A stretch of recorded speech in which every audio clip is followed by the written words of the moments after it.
Menarik sekali melihat pemangkasan suku bunga yang kita sudah tunggu selama ini akhirnya terjadi juga dan langsung 50 basis point dari The Fed dan Bank Indonesia juga sudah terlebih dulu memangkas suku bunga. Apakah ini akhirnya menjadi angin segar bagi perbankan saat ini?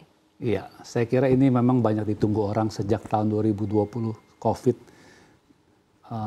The Fed hanya 0, sekian, sekarang sampai 5 sekian, itu merupakan satu lonjakan yang luar biasa.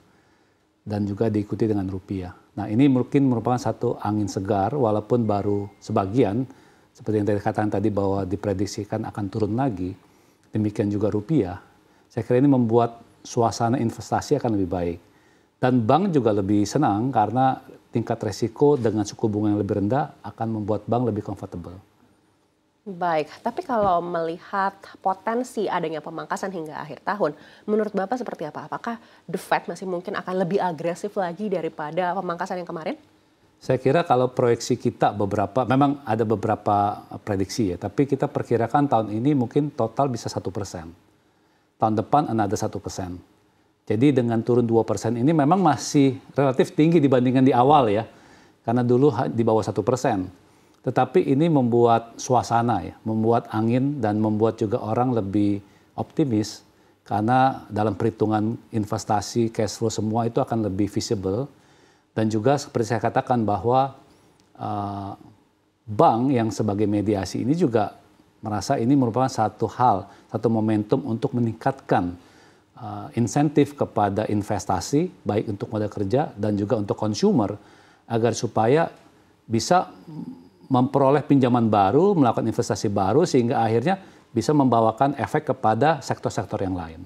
Baik, untuk Bank Indonesia sendiri Bapak melihat seperti apa? Apakah perlu seagresif The Fed?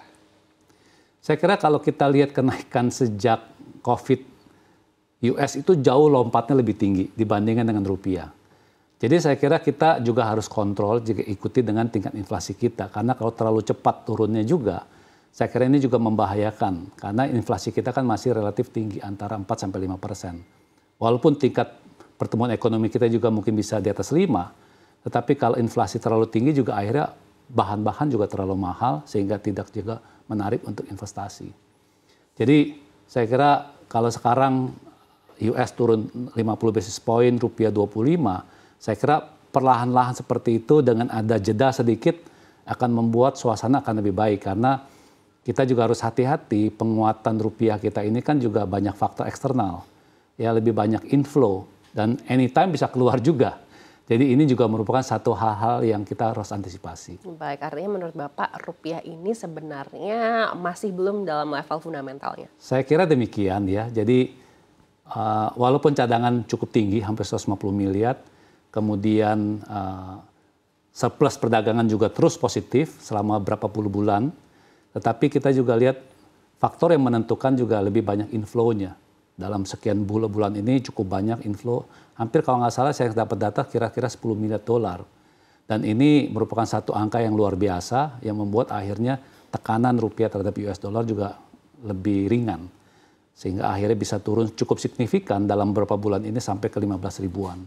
Baik, kita sudah melihat inflow ini masuk ke bursa saham dan juga ke pasar SBN. Tapi untuk bisnis perbankan sendiri apakah sudah tercermin? Saya kira kita belum merasakan langsung ya, karena tadi saya dikatakan anak bahwa makanya saya bilang hati-hati karena uang masuk ini kan uang masuk yang ya dalam tanda kutip hot money juga, anytime bisa keluar. Ya kalau ketika terjadi outflow lagi yang sedemikian besar, saya kira buat rupiah juga sangat bahaya. Dan yang kedua juga yang paling sulit adalah buat pengusaha atau buat importir karena mereka susah memprediksi berapa ongkos mereka untuk import barang.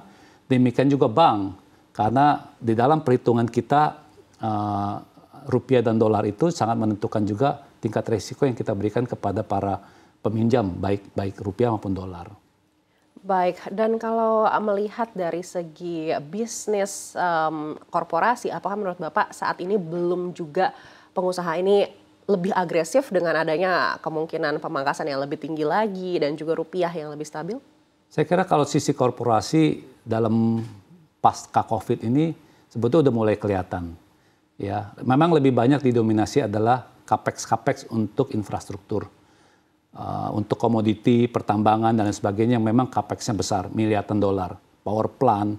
Tapi kalau lihat di sektor-sektor lain belum begitu berasa ya. Saya juga tanya beberapa teman-teman bankir yang lain, banyak nggak sih demand terhadap kredit, baik itu yang bilateral maupun sindikasi. Memang kita merasakan, kita agree bahwa nggak terlalu banyak gitu ya. Kalaupun besar, tapi lebih kepada proyek-proyek BUMN yang memang capex-nya besar dan itu semua untuk kebanyakan infrastruktur. Tapi kalau untuk yang real sector langsung kepada manufacturing, saya kira tekanan terhadap pabrik-pabrik kita di Indonesia juga masih besar dari barang-barang luar negeri yang relatif lebih murah. Nah ini juga dilema juga. Mereka mau investasi, tetapi sisi lain harga-harga di luar negeri barang yang sama itu jauh lebih murah diproduksi di luar daripada produksi dalam negeri. Baik, kan kita tahu pemerintah ini sudah membuat satgas impor begitu. Tapi apa sih yang membuat pengusaha ini masih wait and see sampai sekarang kalau menurut Bapak? Sebetulnya kalau kita lihat kata-kata wait and see itu mungkin kurang begitu pas menurut saya ya. Kenapa? Karena nggak ada yang di wait, nggak ada yang di see. Nggak ada yang ditunggu, nggak ada yang bisa dilihat. Karena semua sebetulnya, walaupun ada pemilu, pilkada, COVID, ini sebetulnya business as usual. Ya, demand and supply. Pada waktu COVID memang nggak ada demand. Ya, semua bisnis boleh katakan tiarap.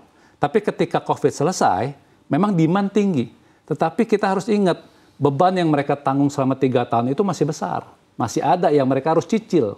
Nah ini juga menjadi PR juga buat mereka, bagaimana dia bisa survive dengan kondisi yang sekarang, plus dengan beban yang 2-3 tahun yang dimana diperbolehkan tidak membayar kewajiban kepada bank yang ditunda pembayarannya.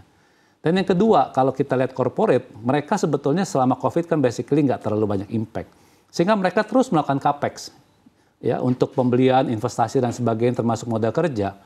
Tetapi saat ini mereka menurut saya tetap masih continue, cuma momentumnya. Mereka mau investasi apa? Yang sekarang diunggulkan adalah lebih banyak kepada yang hubungan dengan tambang, dengan hasil bumi, dengan ibaratnya mineral-mineral yang ada di Indonesia yang memang harganya bagus, ekspornya mudah, demand-nya tinggi. Itulah capex-capex yang paling besar sampai termasuk power plant juga. Jadi saya kira itu yang mendrive kita punya korporasi sekarang ini, baik kalau saya perhatikan bank-bank himbara maupun bank-bank swasta, disitulah yang terbesar. Tapi kalau untuk di luar sektor itu menurut saya masih relatif sedikit.